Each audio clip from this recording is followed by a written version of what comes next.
Everyone, আমি অঙ্কিতা। কিছুদিন আগে অ্যামাজন থেকে আমি একটা প্রোডাক্ট পারচেস করেছিলাম, তো সেটারই রিভিউ দিতে আমি চলে এসেছি।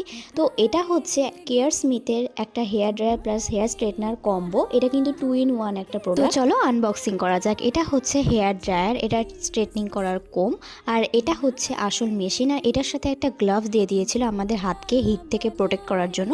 আর তোমাদেরকে এটা কিভাবে ইউজ করতে হয় আমি সেটা দেখিয়ে দিই। উপরের বাটনটা প্রেস করে লক আনলক করা যায়। আর এটা রেগুলেটরের মতো মেন মেশিন, যেখানে কিনা 4টে হিটের অপশান থাকে, লো, মিডিয়াম, মিডিয়াম আর হাই। এটা কিন্তু অফ থাকে, তোমরা তোমাদের ইচ্ছে মতো হিটে দিয়ে এটাকে অন করে নিতে পারবে। আর এটা কিন্তু খুব সুন্দরভাবে হেয়ারটাকে আমাদের স্ট্রেটনিং করে, দেখো তোমরা দেখতে। এরপর আমরা এটা আনলক করে নেওয়ার পর হেয়ার ড্রায়ারটা কিন্তু ঠিক একইভাবে লক করব। আর আমাদের এই শীতের দিনে কিন্তু হেয়ারটা ড্রাই করা ভীষণই দরকার। এটা কিন্তু খুব সুন্দরভাবে আমাদের হেয়ারটাকে ড্রাই করে। আর আমি ডেসক্রিপশনে প্রোডাক্টের লিঙ্ক দিয়ে দেবো। এই হুডিটাও অ্যামাজন থেকে পারচেস করা। ওভারঅল দুটো প্রোডাক্টই খুবই ভালো। দেখা হচ্ছে নেক্সট ভিডিওতে, ততক্ষণের জন্য টাটা।